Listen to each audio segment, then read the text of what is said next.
Hello विद्यार्थी, कैसे हो? वेलकम, सुप्रभात। पाठ नंबर 5 आपका चल रहा है दैनिक जीवन में रसायन, जिसकी पिछली क्लास में मैंने आपके लिए ब्रोस्टेन-लॉरी के अनुसार अम्ल और क्षार की परिभाषा बताई। ध्यान देना, आपका ये जो पाठ है दैनिक जीवन में रसायन, ये 4 नंबर का है। अंक कितने नंबर का है? 4 नंबर का है। तो ध्यान देना, अब तक मैंने आपको इसमें अम्ल और क्षार की एक सामान्य परिभाषा, लवण के बारे में, लवण के प्रकार, वैज्ञानिक आर्यनियस के अनुसार अम्ल क्षार की परिभाषा और ब्रोस्टेन-लॉरी की संकल्पना आपको समझाई। ध्यान देना प्रिय छात्र छात्राओं, आज एक नया टॉपिक में अम्ल क्षार की लुईस परिकल्पना की। अम्ल क्षार की लुईस परिकल्पना क्या है? अम्ल क्षार की लुईस संकल्पना क्या है? तो देखिए, पहले आप प्रश्न को नोट कर लो। पहले आप क्या कर लेते हैं? प्रश्न को नोट कर लेते हैं, फिर इसकी व्याख्या करेंगे। तो देखिए, नोट करना प्रश्न पहले कि अम्ल क्षार, ध्यान देना, अम्ल तथा क्षार यानी अम्ल की यानी एसिड और बेस। एसिड माने अम्ल और बेस माने क्या होता है? क्षार। अम्ल क्षार की लुईस संकल्पना को समझाइए। यानी अम्ल क्षार की लुईस, यानी वैज्ञानिक हुआ था लुईस, ठीक है ना? अम्ल क्षार की लुईस संकल्पना को समझाइए। यानी अम्ल क्षार जो होता है उसकी लुईस संकल्पना को क्या करना है? हमको समझाना है। तो लुईस संकल्पना को समझाइए। गौर देना, बहुत महत्वपूर्ण बात आपको मैं बता रहा हूं। तो देखिए, समझना कि अम्ल क्षार की लुईस संकल्पना को समझाइए। तो देखिए, गौर देना कि वैज्ञानिक लुईस ने, समझना, वैज्ञानिक लुईस ने, अभी लिखना नहीं है, लिखाऊंगा मैं बोर्ड पर, आप समझिए। पहले प्रश्न हो गया आपका, अम्ल क्षार की लुईस संकल्पना को समझाइए। तो पहले समझ लो आप, उसके बाद फिर लिखना जब मैं बोर्ड पर लिखाता हूं। तो देखिए बच्चों, ध्यान देना कि यह संकल्पना लुईस ने 1923 में प्रस्तुत की थी। कब की थी? 1923 में। एक सन आया था इसमें, कब? आर्यनियस नामक वैज्ञानिक ने अम्ल क्षार की परिभाषा 1887 में दी थी। 1887 में, सन 1887 में। और एक सन आया है लुईस परिकल्पना में। लुईस में कब आया है? 1923 में। कब? 1923 में। आई बात समझ? तो इन्होंने क्या बताया? इन्होंने बताया अम्ल वे पदार्थ होते हैं जो इलेक्ट्रॉन युग्म क्या करते हैं? ग्रहण करते हैं। अम्ल क्या होते हैं? जो इलेक्ट्रॉन युग्म ग्रहण करते हैं, यानी इलेक्ट्रॉन युग्म ग्रहण करते हैं, क्या कहलाते हैं? अम्ल। यानी वे पदार्थ जो इलेक्ट्रॉन युग्म ग्रहण करते हैं वो तो क्या है? अम्ल हैं। और वे पदार्थ जो इलेक्ट्रॉन युग्म क्या करते हैं? त्यागते हैं। क्या करते हैं? त्यागते हैं। क्या कहलाते हैं? क्षार। आई बात समझ में? गौर देने वाली बात है कि अम्ल क्या हो गए? वे पदार्थ जो इलेक्ट्रॉन युग्म क्या करते हैं? ग्रहण करते हैं। वे पदार्थ जो इलेक्ट्रॉन युग्म क्या करते हैं? ग्रहण करते हैं, क्या कहलाते हैं? वो कहलाते हैं, यानी लुईस के अनुसार अम्ल, यानी लुईस वैज्ञानिक के अनुसार क्या कहलाते हैं? अम्ल। अम्ल किसे कहते हैं? वे पदार्थ जो इलेक्ट्रॉन युग्म ग्रहण करते हैं, अम्ल कहलाते हैं। और क्षार वे पदार्थ जो इलेक्ट्रॉन युग्म क्या करते हैं? त्यागते हैं। इलेक्ट्रॉन युग्म क्या करते हैं? त्यागते हैं, क्या कहलाते हैं? क्षार। क्या कहलाते हैं? क्षार। आई बात समझ में? एक बात और ध्यान रखना, ये अम्ल क्षार की इलेक्ट्रॉनिक परिभाषा भी है। इलेक्ट्रॉन के आधार पर भी परिभाषा है। आई बात समझ में? कभी कभी प्रश्न ये भी आ जाता है कि इलेक्ट्रॉनिक अवधारणा के अनुसार अम्ल क्षार को समझाइए। ध्यान देना, इलेक्ट्रॉनिक अवधारणा के अनुसार अम्ल क्षार को समझाइए। बहुत महत्वपूर्ण बात मैं आपको बता रहा हूं, क्योंकि देखिए, बोर्ड का प्रश्न करने का ये क्या है? तरीका है। तो कभी कभी ये दे देता है भाई, इलेक्ट्रॉन के आदान प्रदान के आधार पर, इलेक्ट्रॉन के आदान प्रदान के आधार पर अम्ल क्षार को परिभाषित कीजिए। तो इलेक्ट्रॉन का आदान प्रदान ही तो हो गया, युग्म त्याग रहे हैं, युग्म क्या कर रहे हैं? ग्रहण कर रहे हैं। तो ये इलेक्ट्रॉनिक अवधारणा हो गई। कौन सी हो गई? इलेक्ट्रॉनिक अवधारणा भी हो गई। आई बात समझ में? तो इन चीजों को ध्यान रखा करो, ये इलेक्ट्रॉनिक अवधारणा भी है। तो ध्यान देना, प्रश्न मैंने आपको लिखा दिया है, लुईस अम्ल क्षार की लुईस संकल्पना को समझाइए। तो पहले आप इतना मैंने समझाया, इसको लिख लेना, और उसके बाद फिर इसका उदाहरण से पूरी इसकी व्याख्या करेंगे। तो देखिए, लिखिए इसको, आंसर लिखते हैं इसका, नोट करना नोटबुक में। तो देखिए बच्चों, यह संकल्पना, ध्यान देना प्रिय छात्र छात्राओं, यह संकल्पना जो थी या यह जो परिकल्पना थी, आई भाषण में, यह संकल्पना लुईस ने 1923 में, कब दी थी? 1923 में दी थी लुईस ने। यानी यह संकल्पना लुईस ने 1923 में क्या की थी, प्रस्तुत की थी। यह संकल्पना लुईस ने 1923 में प्रस्तुत की थी। 1923 में क्या की थी, प्रस्तुत की थी। बहुत महत्वपूर्ण बात है, प्रस्तुत की थी। आई बात समझ, कौन से सन में, 1923 में। तो ध्यान रखना, सनों को जरूर ध्यान रखा करो, क्योंकि आपकी साइंस में इतने एसएस या अपनी जो हिस्ट्री या पॉलिटिकल उनके हिसाब से सन तो है नहीं है, बहुत गिने चुने होते हैं, इसलिए इनको बहुत अच्छी तरह से ध्यान रखा करो। एक सन जैसे इसमें आया है आर्यनियस के अनुसार 1887 में, दूसरा आया है उसमें 1923। ये संकल्पना लुईस ने 1923 में प्रस्तुत की थी। इस संकल्पना के अनुसार, आगे फिर लिखना, इस संकल्पना के अनुसार, गौर देने वाली बात है, इस संकल्पना के अनुसार, ध्यान देना, इस संकल्पना के अनुसार, और अनुसार लिख के इस लाइन को डैश करके छोड़ देना और हेडिंग डालना अब अम्ल। तो देखिए बच्चों, अम्ल हेडिंग डाल लेना, और अम्ल में हेडिंग डालने के बाद लिखना कि वे पदार्थ जो इलेक्ट्रॉन युग्म क्या करते हैं, ग्रहण करते हैं। यानी वे पदार्थ जो इलेक्ट्रॉन युग्म क्या करते हैं, ग्रहण करते हैं, क्या कहलाते हैं, अम्ल कहलाते हैं। तो नोट करना, वे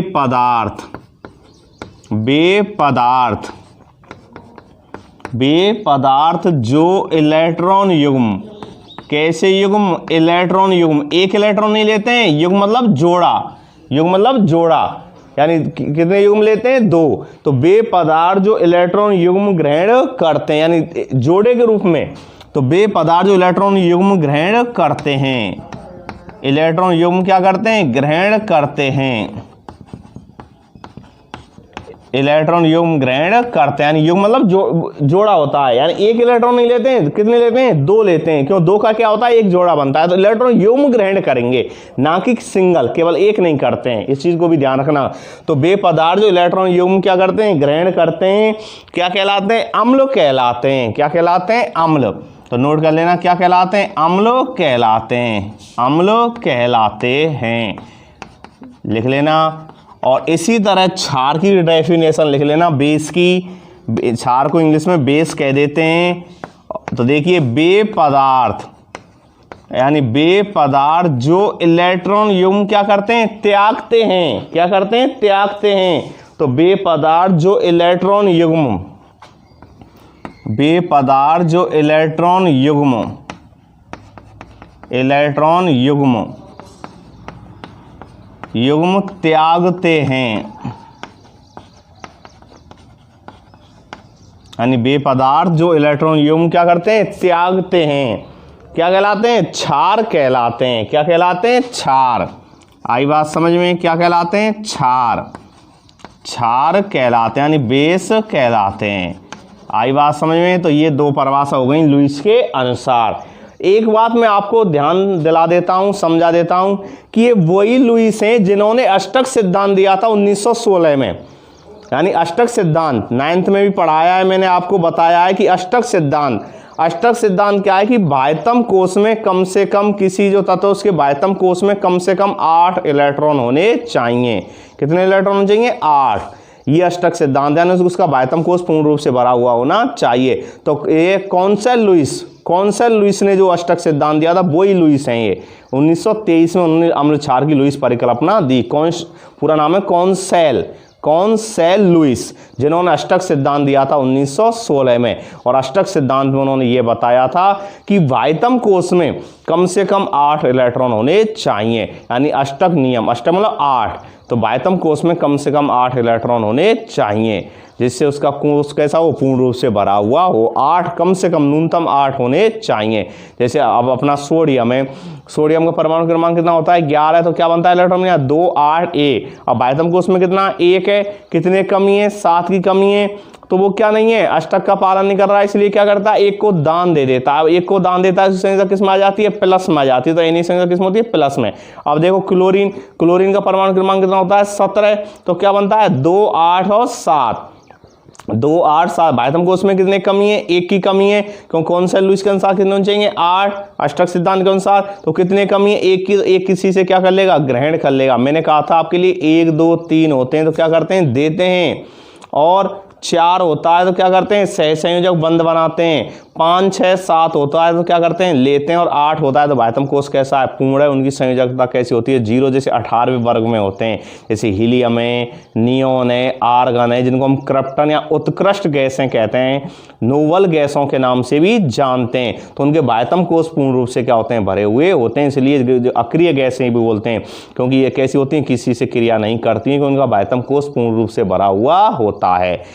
आई बात समझ में। तो जैसे अब क्लोरीन का उदाहरण होता है, क्लोरीन का परमाणु क्रमांक कितना, 17। अब बाह्यतम कोष में इलेक्ट्रॉन विन्यास के आधार पर क्या बनेगा इसका, 2, 8, 7। तो कितने कमी है, 1 की कमी है, तो 1 इलेक्ट्रॉन किसी से क्या कर लेता है, ले लेता है। और जब 1 इलेक्ट्रॉन किसी से ले लेता है तो क्या होता है, उसकी संयोजकता किस में हो जाती है, माइनस में हो जाती है।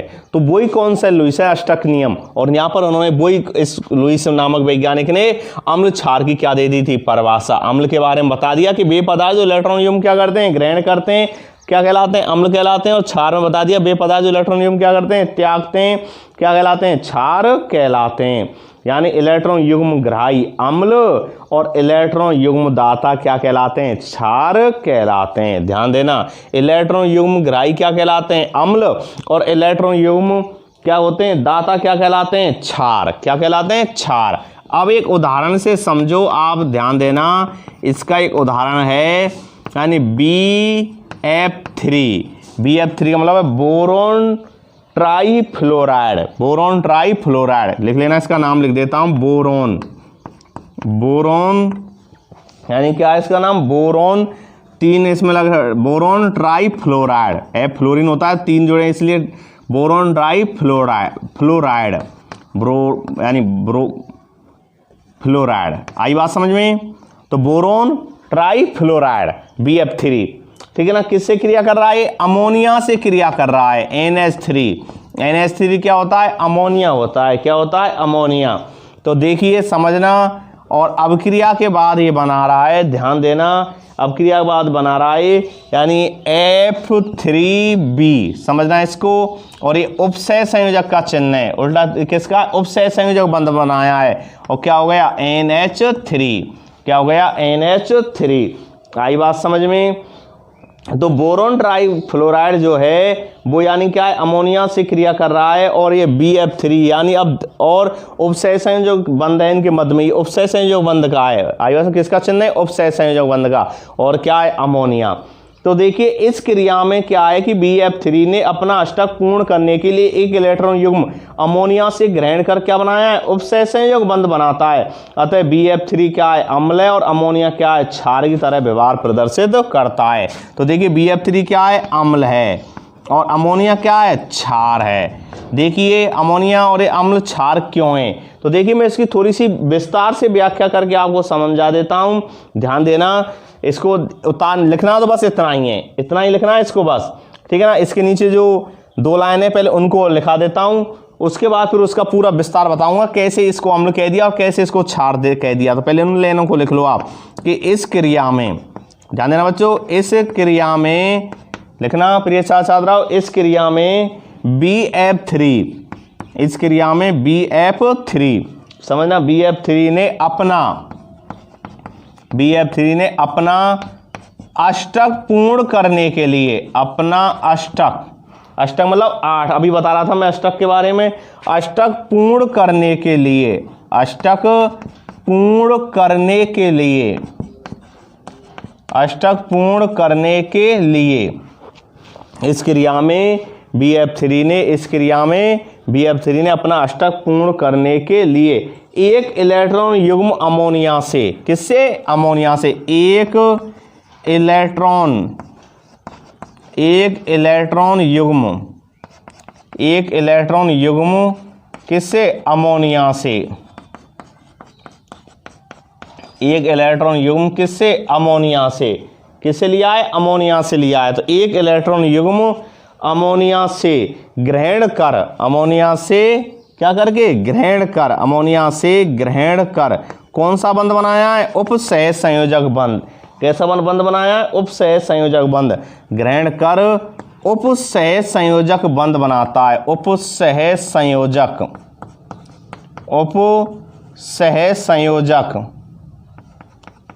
उपसय संयोजक क्या बनाता है, बंध बनाता है। यानी उपसह संयोजक क्या बनाता है, बंध बनाता है। तो देखिए बंध कई प्रकार के होते हैं, जैसे आयनिक बंध होते हैं, आयनों के मध्य में आयनिक बंध होते हैं, सह संयोजक बंध होते हैं। इसके अलावा कौन से होते हैं, उपसह संयोजक बंध होते हैं। तो कई प्रकार के बंध होते हैं। तो देखिए उपसह संयोजक बंध बनाता है, बंध बनाता है। अब सुनिए परिभाषा के अनुसार बंध बनाता है। तो देखिए अपना अष्टक पूर्ण करें, एक इलेक्ट्रॉन युग्म किससे लिया है, अमोनिया से ग्रहण किया है। तो जो अमोनिया से ग्रहण किया है किसने, BF3 ने। तो अमोनिया से इसने जब ग्रहण किया है तो BF3 क्या हो गया, अम्ल हो गया। क्यों, जो बेपदार्थ जो इलेक्ट्रॉन युग्म क्या करते हैं, ग्रहण करते हैं। तो देखिए इससे इन्होंने क्या किया है, BF3 ने अमोनिया से एक इलेक्ट्रॉन युग्म क्या किया है, ग्रहण किया है। यानी कि इलेक्ट्रॉन युग्म, इसको लिख लेना इस तरह, ये इलेक्ट्रॉन युग्म है इसके पास। तो एक इलेक्ट्रॉन युग्म इससे क्या किया है, ग्रहण किया है। तो जो ग्रहण करता है वो क्या होते हैं, अम्ल, और जो दाता होते हैं तो वो क्या होते हैं, क्षार। तो क्षार, अमोनिया क्या हो गया यहाँ पर, क्षार हो गया। क्या हो गया, क्षार। तो लिख लेना अतः BF3 अम्ल, अतः BF3 अम्ल तथा NH3 क्षार। यानी BF3 क्या है, अम्ल है, तथा NH3 क्या है, क्षार की तरह क्या करते हैं, व्यवहार प्रदर्शित करते हैं। क्षार की तरह क्या करते हैं, व्यवहार प्रदर्शित करते हैं। तो क्षार की तरह क्या करते हैं, व्यवहार प्रदर्शित करता है। तो अमोनिया क्षार की तरह, क्षार की तरह क्या करता है, क्षार की तरह व्यवहार प्रदर्शित करता है, व्यवहार प्रदर्शित करता है। आई बात समझ में। तो ये इस बात को नोट कर लेना। ये हो गया आपका अम्ल क्षार की लुईस संकल्पना। तो ध्यान देना, दोबारा से समझो बच्चों, प्रिय छात्र छात्राओं, कि अम्ल क्षार की लुईस संकल्पना को समझाइए। प्रश्न अपना यह है कि अम्ल क्षार की लुईस परिकल्पना को समझाइए। और मैंने बताया था ये संकल्पना लुईस ने कब दी थी, 1923 में दी थी। कौन से सन में दी थी, 1923 में। और इन्होंने बताया अम्ल के बारे में, बेपदार्थ जो इलेक्ट्रॉन युग्म क्या करते हैं, ग्रहण करते हैं। यानी जो इलेक्ट्रॉन युग्म क्या कर रहे हैं, ग्रहण कर रहे हैं, वो क्या कहलाते हैं, अम्ल। और जो इलेक्ट्रॉन युग्म क्या करते हैं, त्यागते हैं, वो क्या कहलाते हैं, क्षार। तो इसमें एक अभिक्रिया है कि बोरोन ट्राइफ्लोराइड अमोनिया के साथ क्रिया करता है। तो जो बोरोन ट्राइफ्लोराइड है ना, इसका बाह्यतम कोष पूर्ण रूप से भरा हुआ नहीं है। तो ये अमोनिया से क्या बना लेता है, उपसह संयोजक बंध बना लेता है। तो देखिए उपसह संयोजक बंध बना रहा है, इसका अमोनिया अपना इलेक्ट्रॉन युग्म किसको दे रहा है, बोरोन ट्राइफ्लोराइड को दे रहा है। जो देता है वो क्या हो गया, क्षार। क्या होता है, क्षार, यानी त्याग रहा है। तो देखिए अमोनिया क्या हो गया, मैंने लिख दिया है, अमोनिया किसकी तरह व्यवहार कर रहा है, क्षार की तरह। और BF3 ने क्या किया, इलेक्ट्रॉन युग्म क्या किया है, ग्रहण किया है। एक इलेक्ट्रॉन नहीं, युग्म। देखो युग्म है कि नहीं है, दो हैं। युग्म मतलब दो होते हैं। आई बात समझ में। इसको आप ऐसे समझ लीजिए, लिखना नहीं है। अब मैं जो समझा रहा हूँ ये लिखना नहीं है, बस समझना है। तो सुनिए भाई कि भाई BF3 है, ध्यान देना। अब देखिए बच्चों ध्यान देना, BF3, B जो होता है, B का परमाणु क्रमांक होता है 5। Hydrogen, helium, lithium, hydrogen, helium, hydrogen, helium. एक तो क्या होता है, पहला हाइड्रोजन होता है, दूसरा कौन सा होता है, हीलियम, तीसरा लिथियम, नंबर 4 कौन सा होता है, बेरिलियम, और नंबर 5 में होता है बोरॉन। कौन सा होता है, बोरॉन। अब देखिए बच्चों बोरॉन, अब बोरॉन का परमाणु क्रमांक कितना हो गया, 5 हो गया। कितना हो गया, 5। ये बोरॉन है, 5 है। अब जानते हैं आप 5 है। आई बात समझ में। अब इसका जब 5 है तो देखिए इसका जो इलेक्ट्रॉन विन्यास क्या बनेगा, 2 और 3। क्या बनेगा, 2 और 3। भाई K में 2 हो गए और L में कितने हो गए, 3। अब बाह्यतम कोष में कितने चाहिए, 5 चाहिए।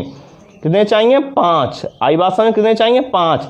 अब देखिए क्या करता है, 5 की कमी है। तो देखिए फ्लोरीन जो होता है, फ्लोरीन का परमाणु क्रमांक कितना होता है, 9 होता है। कितना होता है, 9। तो देखिए भाई बोरॉन के बाह्यतम कोष में कितने, 3 है। 1, 2 और 3 इलेक्ट्रॉन लिख दिए मैंने क्रॉस के द्वारा। आई बात समझ, कितने, 3 इलेक्ट्रॉन बिंदु संरचना समझा रहा हूं, पहले इनको ध्यान देना। इलेक्ट्रॉन बिंदु संरचना है।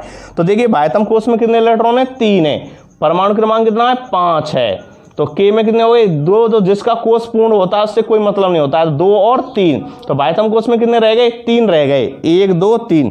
फ्लोरीन का परमाणु क्रमांक होता है कितना, 9। 9 का इलेक्ट्रॉन विन्यास क्या बने 2 और 7 बनेगा। क्या बनेगा इसका इलेक्ट्रॉन विन्यास 2 और 7 बनेगा। आई बात समझ, कितना बनेगा 2 और 7। अब 2 और 7 बनता है तो बाह्यतम कोष में कितनी कमी है, 1 की कमी है। तो देखिए यहाँ कितनी फ्लोरीन है 3। तो देखो भाई एक फ्लोरीन इससे जुड़ रही है, एक फ्लोरीन इससे जुड़ रही है और एक फ्लोरीन इससे जुड़ रही है। आई बात समझ में, तो 3 फ्लोरीन हो गई। आई बात समझ में। अब आप जानते हैं फ्लोरीन के बाह्यतम कोष में कितने कमी है, 1 की कमी है। तो एक एक का क्या कर लेते हैं, साझा कर लेते हैं। तो इन्होंने साझा कर लिया।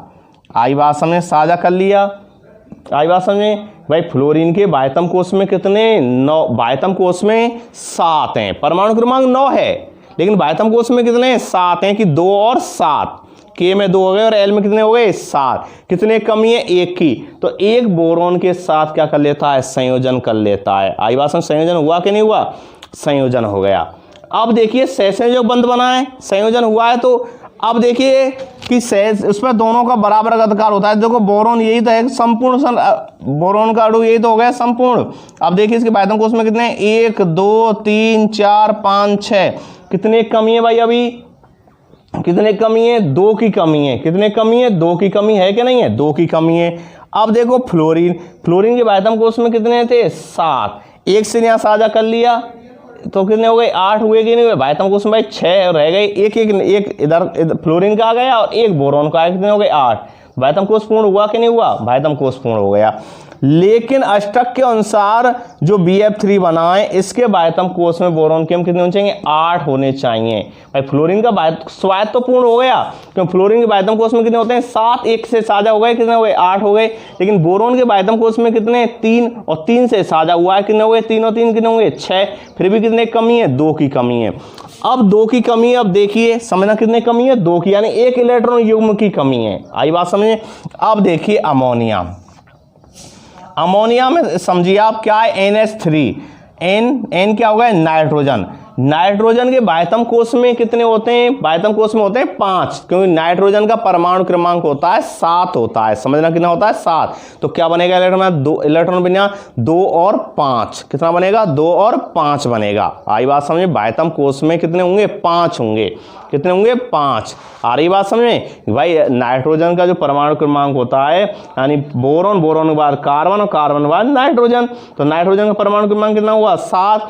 अब जिसका इलेक्ट्रॉन विन्यास जब निर्धारण करेंगे, जो इनमें कक्षकों का निर्धारण करेंगे तो क्या आएगा, 2 और 5 आएगा।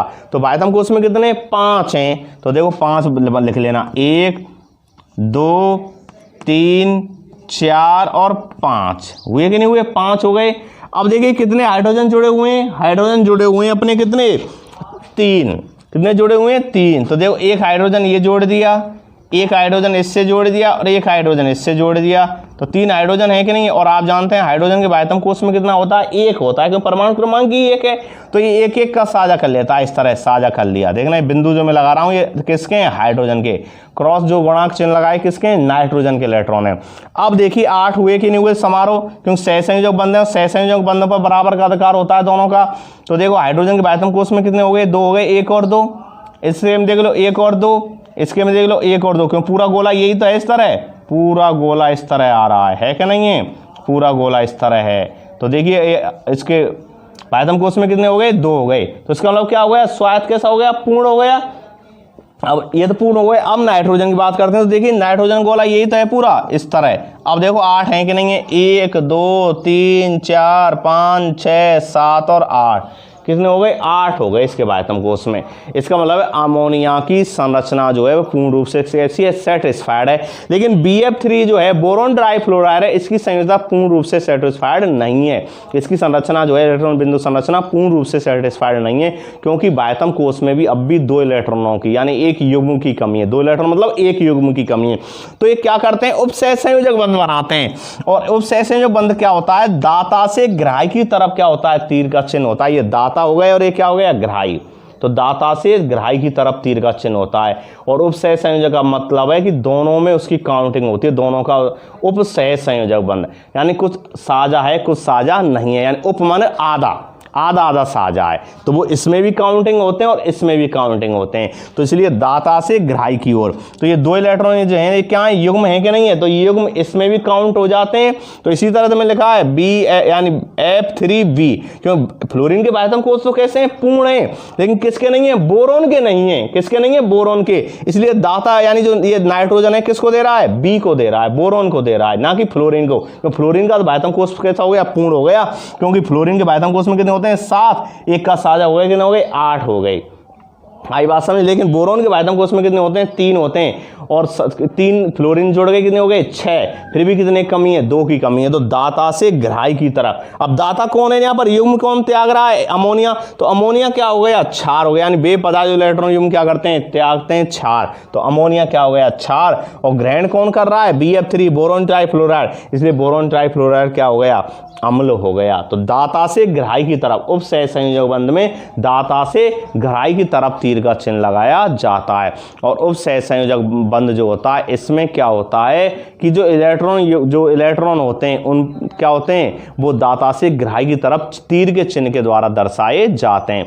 आयनिक बंध जैसे NaCl है, NaCl कैसा आयनिक बंध है, जो आयनों के मध्य में होता है। सहसंयोजक बंध, सहसंयोजक बंध में क्या होता है, बराबर का सहयोग होता है, जैसे एक एक बंध का, देखिए यहाँ पर एक इलेक्ट्रॉन का साझा है कि नहीं है, एक एक इलेक्ट्रॉन का साझा है। तो एकल बंध, द्विबंध और त्रिबंध 3 प्रकार के होते हैं सहसंयोजक बंध, ठीक है ना, एकल बंध, द्विबंध और त्रिबंध 3 प्रकार के होते हैं सहसंयोजक बंध। इसके अलावा सहसंयोजक कार्बन भी बनाता है, 4 इलेक्ट्रॉन वाले भी बना देते हैं सहसंयोजक बंध। सहसंयोजक मतलब दोनों का बराबर का क्या होता है, साझा होता है। भाई आप व्यापार कर रहे हैं, माना 100 रुपये आपने लगाए, तो 100 रुपये आपको दूसरा मित्र लगाएगा, तो बराबर का साझा हुआ कि नहीं हुआ। लेकिन उपसह संयोजक बंध में क्या होता है कि दाता से ग्राही की तरफ तीर का चिन्ह लगाया जाता है। उप मतलब कुछ, उप माने आधा, उपसह उप माने आधा, कुछ सहयोग है कुछ सहयोग नहीं है, यानी आधा आधा उपसह संयोजक बंध, जो इसमें दाता से ग्राही की तरफ तीर का चिन्ह लगाया जाता है।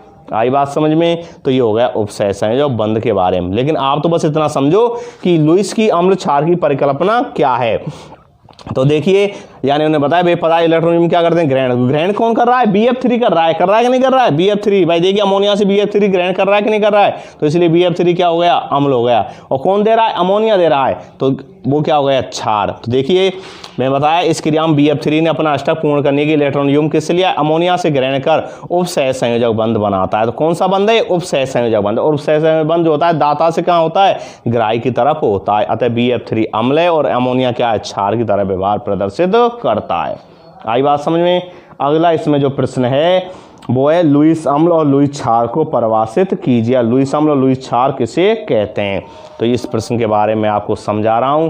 तो देखिए प्रिय छात्र छात्राओं, प्रश्न नोट करना, पहले क्या करते हैं, प्रश्न नोट करते हैं। और प्रश्न है लुईस अम्ल और लुईस क्षार को परिभाषित कीजिए।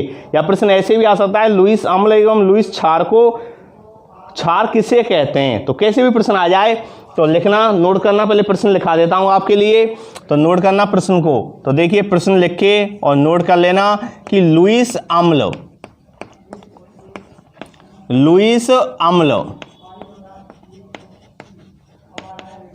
तथा लुईस क्षार किसे कहते हैं, यानी लुईस अम्ल तथा लुईस क्षार किसे कहते हैं। ध्यान देना, लुईस अम्ल तथा लुईस क्षार किसे कहते हैं। तो ये बहुत महत्वपूर्ण प्रश्न आपका समझना। अभी हमने लुईस अम्ल और लुईस क्षार के बारे में पढ़ा था, वैज्ञानिक किसके अनुसार, लुईस के अनुसार अम्ल क्षार के बारे में पढ़ा था। और मैंने बताया था कि पदार्थ जो इलेक्ट्रॉन युग्म ग्रहण करते हैं अम्ल कहलाते हैं, किसके अनुसार, लुईस के अनुसार। 1923 में परिकल्पना दी थी। और क्षार बेपदार्थ जो इलेक्ट्रॉन युग्म क्या करते हैं, त्यागते हैं, क्षार कहलाते हैं। अब कह रहा है वो लुईस अम्ल क्या है, लुईस क्षार क्या है, इनकी परिभाषा आपको देनी है। तो देखिए नोट करना, लुईस अम्ल तथा लुईस क्षार किसे कहते हैं। तो नोट कर लेना लुईस अम्ल। तो सुनिए डेफिनेशन, हैंड डाल लेना लुईस अम्ल, पहले समझ लो उसके बाद लिखाऊंगा इसको। तो सुनिए लुईस अम्ल किसे कहते हैं, यानी बेधनायन या यौगिक जिनका अष्टक कैसा होता है, अपूर्ण होता है, लुईस अम्ल कहलाते हैं। यानी बेधनायन या यौगिक जिनका अष्टक कैसा होता है, अपूर्ण होता है, यानी अष्टक पूर्ण नहीं होता है, अपूर्ण होता है। जैसे BF3 था भाई, तो BF3 के बारे में हमने पढ़ा, अष्टक कैसा था, उसका अपूर्ण था, तो वो क्या है, लुईस अम्ल है। आई बात समझ, बेधनायन या यौगिक जिनका अष्टक कैसा होता है, अपूर्ण होता है, लुईस अम्ल कहलाते हैं।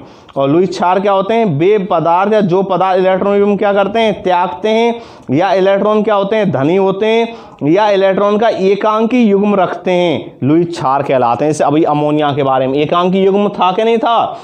एकांकी युग्म उसके पास था कि नहीं था? जो एकांकी युग्म होते हैं, इलेक्ट्रॉनों के एकांकी युग्म अपने पास रखते हैं, उन्हें हम लुईस क्षार के नाम से जानते हैं। जो पदार्थ इलेक्ट्रॉन युग्म क्या करते हैं? त्यागते हैं, त्याग रहे हैं, लुईस क्षार।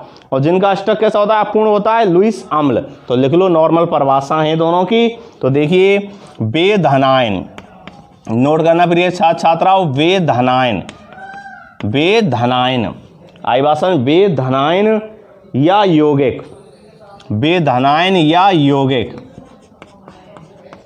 वे धनायन या यौगिक जिनका अष्टक, जिनका अष्टक कैसा होता है? अपूर्ण होता है, यानी पूर्ण नहीं होता है। यानी बेधनायन या यौगिक जिनका अष्टक, जिनका अष्टक कैसा होता है? अपूर्ण होता है।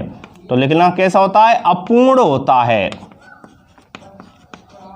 अपूर्ण होता है। बेधनायन या यौगिक जिनका अष्टक कैसा होता है? अपूर्ण होता है, लुईस अम्ल कहलाते हैं। क्या कहलाते हैं? लुईस अम्ल कहलाते हैं। बहुत महत्वपूर्ण बात है ये। क्या कहलाते हैं? लुईस अम्ल कहलाते हैं।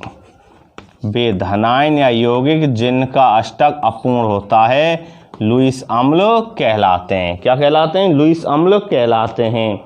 आई बात समझ में? जैसे अभी मैंने उदाहरण दिए थे, जैसे में BF3 क्या होता है? BF3 यानी boron trifluoride, Al2Cl3 aluminium chloride, ठीक है ना, AlCl3 एल्युमिनियम क्लोराइड, Mg+2 यानी Mg धनायन संयोजक यानी Mg+2।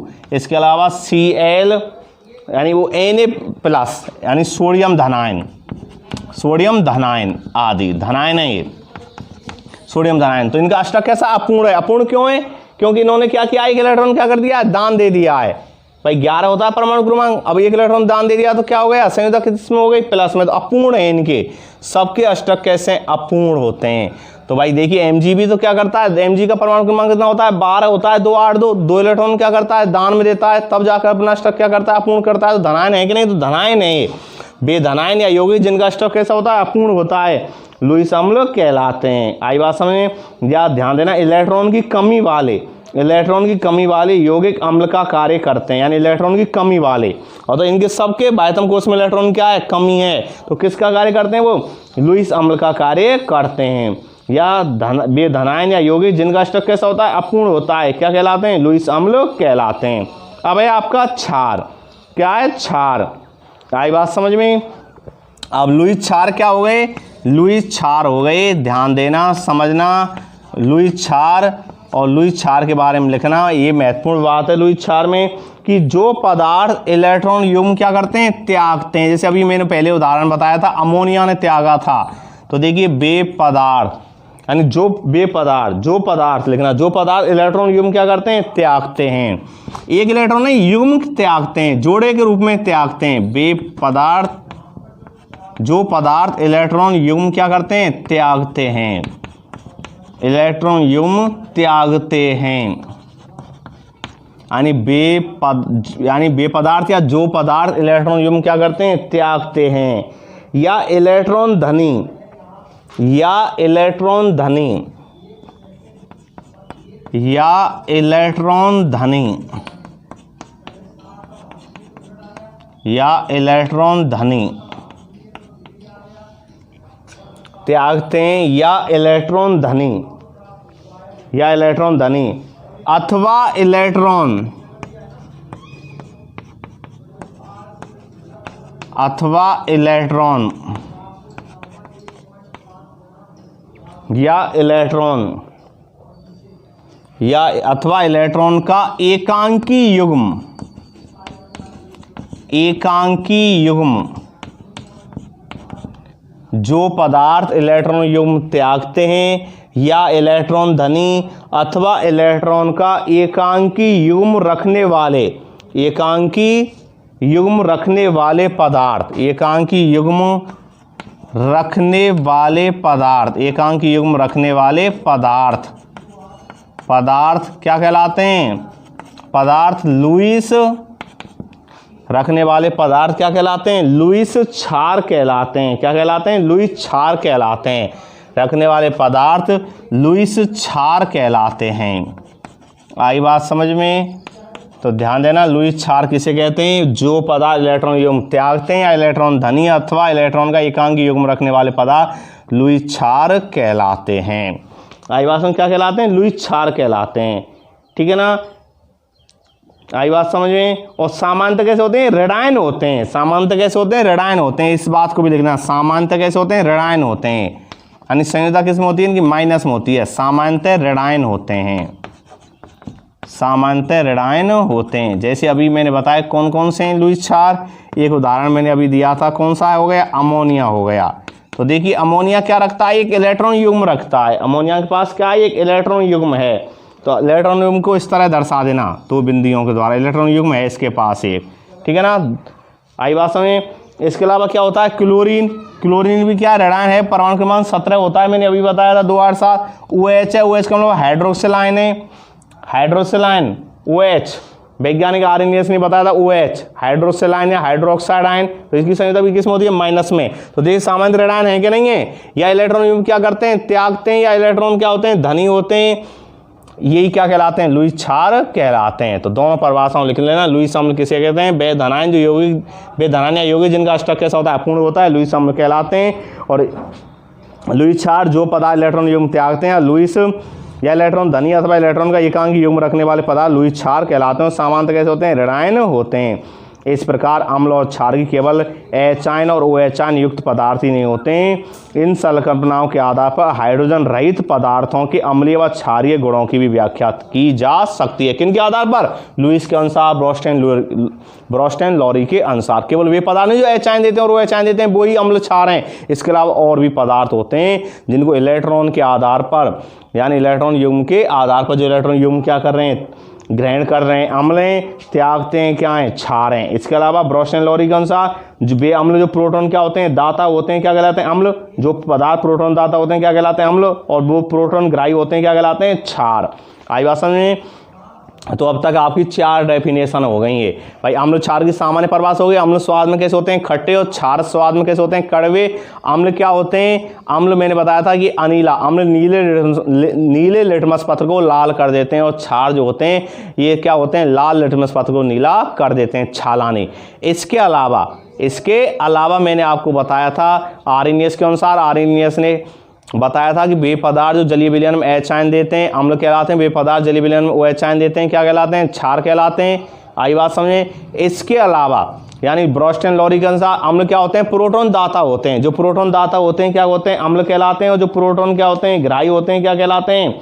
क्षार कहलाते हैं। और उन्होंने संयुग्मी अम्लों संयुग्मी क्षार की भी अवधारणा प्रस्तुत की थी। और लुईस ने क्या कह दिया 1923 में कि वे पदार्थ जो इलेक्ट्रॉन युग्म क्या करते हैं? ग्रहण करते हैं, क्षार के अम्ल कहलाते हैं। वे पदार्थ जो इलेक्ट्रॉन युग्म ग्रहण करते हैं अम्ल, और वे पदार्थ जो इलेक्ट्रॉन युग्म त्यागते हैं क्षार कहलाते हैं। इस तरह अम्ल क्षार की सामान्यतः 4 परिभाषाएं हो गई। ठीक ना? सामान्य परिभाषा हो गई वैज्ञानिक आर्यनियस के अनुसार, और वैज्ञानिक किसके? ब्रोस्टेन लॉरी के अनुसार और लुईस के अनुसार। आई बात है? आर्यनियस ने 1887 में, लुईस ने 1923 में, 1887 में दी थी। और इसमें अगला टॉपिक है अम्ल क्षार के सामान्य गुण। तो नेक्स्ट अगली क्लास में उनके बारे में बताएंगे। तो अब तक मैंने अम्ल क्षार के बारे में जो इसमें परिभाषाएं थीं उनके बारे में आपको समझाया। अब इसमें इसके जो सामान्य गुण हैं, सामान्य गुण कौन कौन से होते हैं अम्ल क्षार के, वो उनके बारे में आपको बताएंगे। ठीक है ना? और अब तक जो आपको पढ़ाया इनकी डेफिनेशन किसी प्रकार से प्रश्न आ सकता है कि लुईस के अनुसार, वैज्ञानिक आर्यनियस के अनुसार, इसके अलावा किसके अनुसार? ब्रोस्टेन लॉरी के अनुसार अम्ल क्षार की सामान्य परिभाषा, लवण किसे कहते हैं, कितने प्रकार के होते हैं, इनके बारे में आपको समझाया। तो नेक्स्ट मिलते हैं अगले टॉपिक के साथ, नेक्स्ट अगली वीडियो में। तो जब तक मेहनत करो, केमिस्ट्री पार्ट से घर पर रहो, सुरक्षित रहो और अधिक से अधिक पढ़ो। थैंक्स। ओके।